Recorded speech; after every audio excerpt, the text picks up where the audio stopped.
Hey guys, welcome back to my channel, and we're taking a look back at Star Trek Picard episode number 7.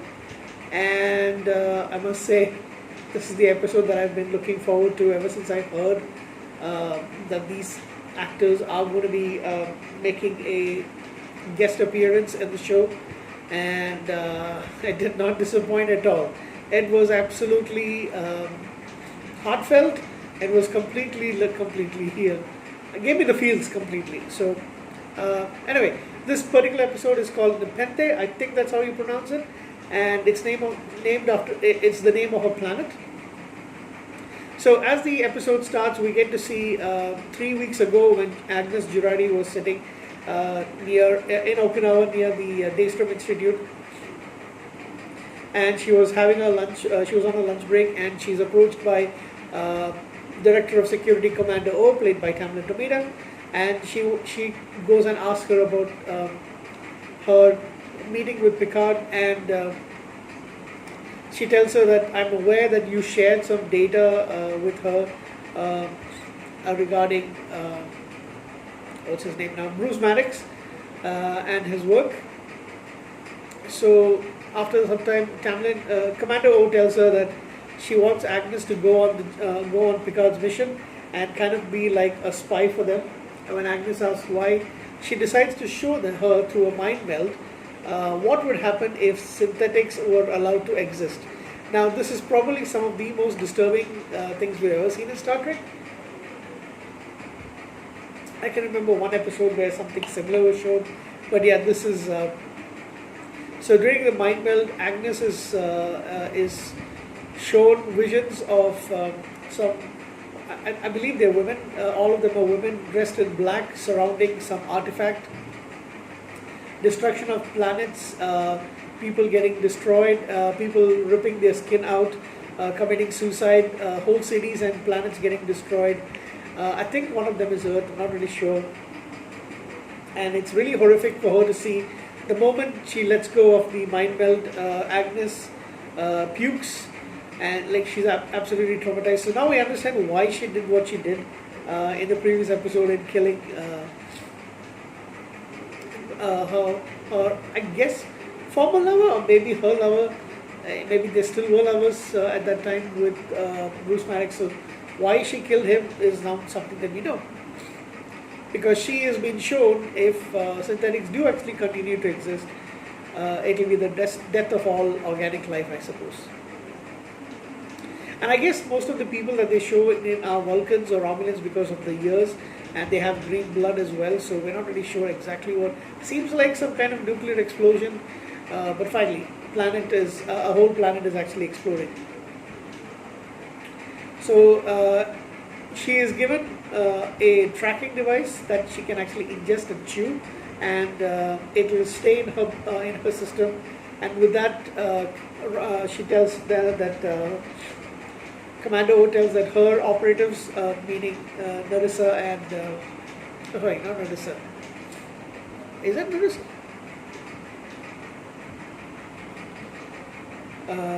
Yeah, Narissa and the other Romulans can actually track her and then basically track where Picard is. So that's why she tells her to join the mission. And then we come back to present time, and Rios and Raffi and Jurati are trying to free themselves from the Romulan tractor beam. Picard and Soji are on their way to Nepenthe using that device on the Borg cube, and Narissa is caught up with Jonathan Delacour's character Hugh, and she can't kill him because he is protected by the Federation. However, the former Borg drones who are now back to being individuals, she threatens to kill them if he doesn't tell her where Picard is. He refuses to tell her, so she decides to kill all of them, and she blames him for their death. And he is completely in pain, looking at the death, and he's heartbroken because of the deaths, and he sobs over all of their dead bodies. So all of those people die, and he doesn't actually say anything else about Picard. And she tells him that if you don't help, since you haven't helped her instead of helping Picard and the synthetic Soji. He basically has ruined all their work, and that he has doomed trillions of living souls to their death across the galaxy. So we're pretty sure that Narissa and Commando, all of them know exactly what's going to happen. How they know this, we're not really sure. There's been discussions, is Commander O from the future and she's like a spy or something like that? Has she already seen what's happening? We don't know. Anyway, after they kill the X-Bogs, Narek goes up in a Romulan shuttlecraft and he tracks La Sirena. He's able to do this because of the tracking device in Agnes Jurati. Rios contacts Elnor and he says he wants them to leave. They're able to leave from the tractor beam because Agnes just tells him, why don't you just ask them to release us, that since Picard is not there on the ship. And they do, and while they're leaving off, Elnor says he's going to stay behind because he finds Hugh, who's completely completely devastated. So he says, I'm needed here, you guys go and get Picard. So they are, the three people on the ship are admiring, they admire his bravery, but at the same time they know that they need to go, and they'll do. And now we get to see what Nepenthe is all about. So it's a lush green planet, supposed to have soils that have, soils that have capabilities of regeneration powers. So this is where Picard and Soji end up, and they meet a young girl named Kestra, played by Lulu Wilson, and she aims a bow and arrow at them, and then Picard tells, in typical Picard fashion, I think you'll be better off aiming at my head rather than my heart, because my heart is actually metal. And this is a throwback to TNG, because we know that as a young, I believe it was young ensign, he was actually stabbed in a bar fight with some Nausicaans, and he was stabbed in the heart, and they had to replace his heart with an artificial one. So he basically has aimed for my head. But apparently he knows who the girl is, and she is the daughter of Deanna Troi and William Riker. So she leads them back to, she's a precocious girl, she's very smart, but it isn't the kind of kids that we normally see in some science fiction shows. She isn't annoying, she's absolutely fantastic. Kudos to them finding this young girl. I don't know if I've seen her anything else. I don't really know if she's done much work, but I'll have to check her out. She's absolutely fantastic in this role. So she leads them back to the kind of like a cabin in the woods, but of course they've got Star Trek, they've got Federation technology and Starfleet technology. We meet, so she leaves her, calls her mom, and then we see an older Deanna Troi, played by the lovely Marina Sirtis, and she's in their garden attending to the plants, and then she leads Picard and Soji to them, and of course it's a reunion of former Counselor Troi and former Captain Star Picard. They're like, as old friends are, they've been friends for a very long time, of course colleagues and friends. But yeah, the friendship is very clear to see, and she's absolutely delighted to see him.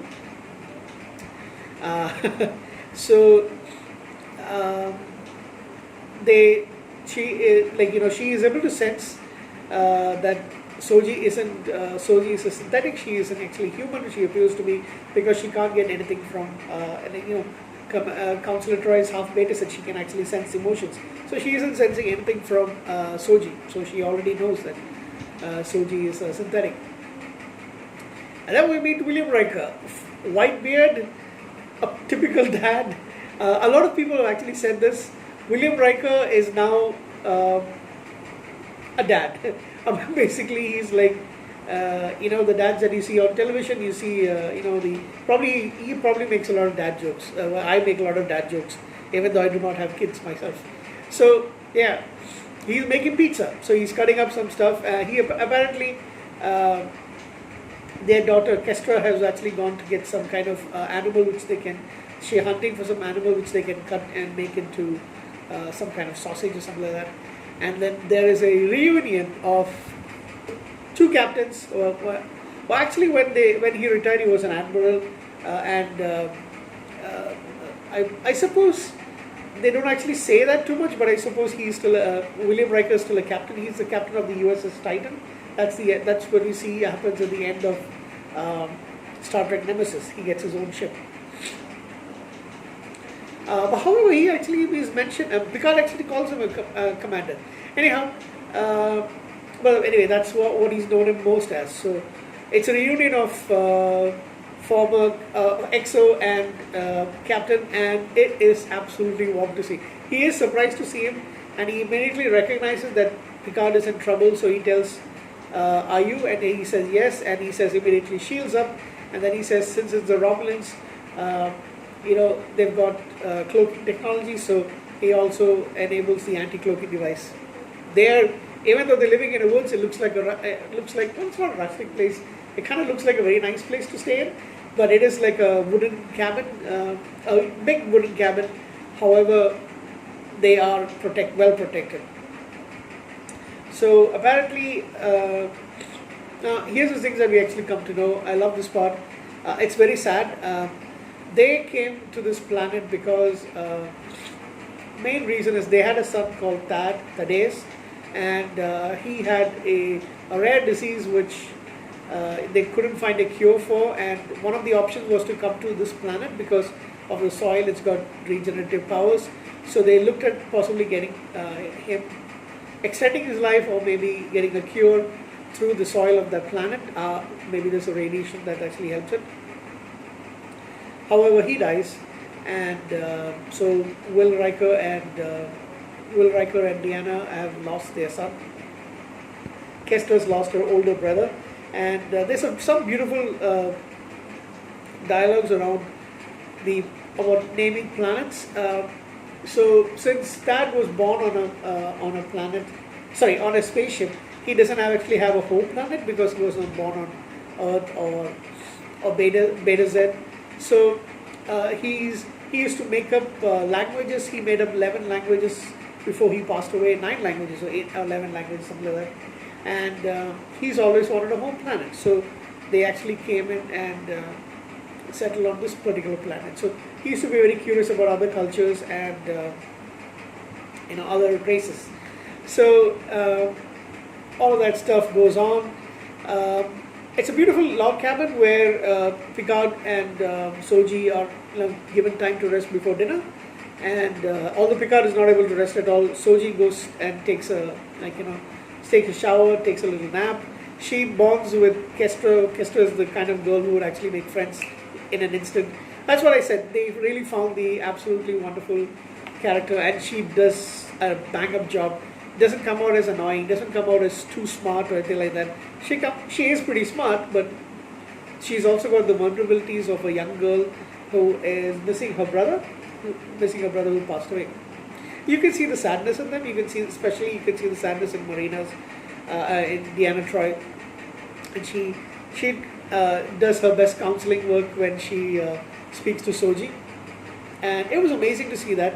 And while she steps back into the role of counselor, we also see William Riker getting into the XO role immediately, and he talks to Picard, and he says, he just briefly met Soji, and he says, "I recognize that head tilt anywhere," and he deciphers that, or he deduces that Soji is somehow related to Data, and then he gets it right. She is actually his daughter.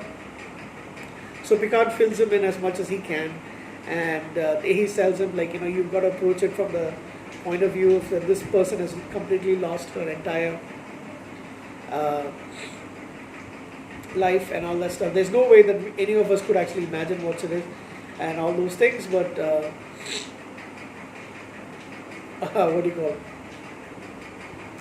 it? So he and Deanna actually help, and they're making pizza. I love that part. Since pizza is my favorite food. Anyhow, they decide that they need to have a plan, and Marina says you can actually. There's a few other dialogues going in, but you can use their dining table as the ready. No, it's not the ready room. Yeah, the ready room, and what do you call it, on the Enterprise and look for, like, so Soji tells that she actually remembers from her from the meditation part that there was a planet with two red moons and a lot of lightning, the same thing that she told Narek. And Kestra, like, I mean, it's something like, you're basically looking at teens texting while at the dinner table. She has this device which she's texting with somebody called Captain. I'm trying to look for the name over here. Can't seem to find it. She says she knows this Captain, and she contacts him she texts him while they're discussing, and she finds out that it's she finds the location of that particular planet. So Soji and Kester kind of bond, and then they find out that this is the place. And Kester's that's the other part I really love. She was completely awed and like she was very curious about Soji, but at the same time she's very accepting of who she is, and she kind of asks a lot of things about because she's known about Data. She's never met him because she was born well after Data's death. She's a very young girl, maybe she's around 12, 13 or something like that. But she's been told stories about Commander Data from Deanna and Will. So she knows about a lot of things. So she asks a lot of questions based on that. Then they like there's some lovely touches. Like there's an image of a younger looking Picard carrying in his admiral uniform, carrying a baby, and that was that. I mean, I love those kind of touches. I mean, this episode is basically the Star Trek that we all know and love. I know a lot of people have a problem with this particular series that is very dark. It's quite different from the Star Trek that we know. But little details like this reminds me of how wonderful Star Trek is, and this is the reason why I love it so much. There's obviously a lot of heartache. There's obviously loss, but there's a bright aspect of hope that actually coming through, and I just love it that it's by bringing back Troy and Riker is that you can actually get the sequence of it. This is a TNG episode basically, just that people are much older. Scenes between Will Riker and Picard sitting like old friends do. They're sitting and having a drink, cognac or something like that. I forgot what it was. Near the river or the lake or whatever it is, and they're talking about it. And he actually tells him, "Are you sure? You don't really have to. Nobody should blame you if you're not. You don't want to go out into the galaxy and save things." And he says, it's still he doesn't have. He didn't have any. Picard says he shouldn't have retired in the first place. He should have realized that, and he's trying to make do on something that he went wrong. And he is ready to move on and go on to the next. Now they know that where the roughly they know where the planet is. So meanwhile, on the La Serena, you get to see Agnes completely destroyed. She's completely devastated because of what she had to do to her lover. And you see the mom figure in Raffi taking over. She takes Agnes aside. She gives her milk and some cake. Apparently, she she tries to comfort as much as he can. But apparently, Agnes starts puking because she's eaten a lot of cake. Something like that. I don't see her eating that much, but yeah, she actually says that I ate a lot of red velvet cake. Something like that. So while she's in the sick bay, she's upset and she decides that she doesn't want to hurt these people, and this is a person who's forced to do something like give the tracking to these people, to the Romulans, because of what Commander O showed her. So what she does is she decides she wants to stop it because Narek keeps tracking their location and they don't want to lead him to Picard, so they keep going around in circles. And finally what she does is she goes and gets some kind of chemical, some kind of serum. She takes it, injects it to herself. It causes her to have convulsions and her life is in danger, but it destroys the tracking device and now Narek cannot track them anymore. Once it's clear that Narek is not tracking, the La Serena reaches Nepenthe and they're able to beam waiting Picard and Soji.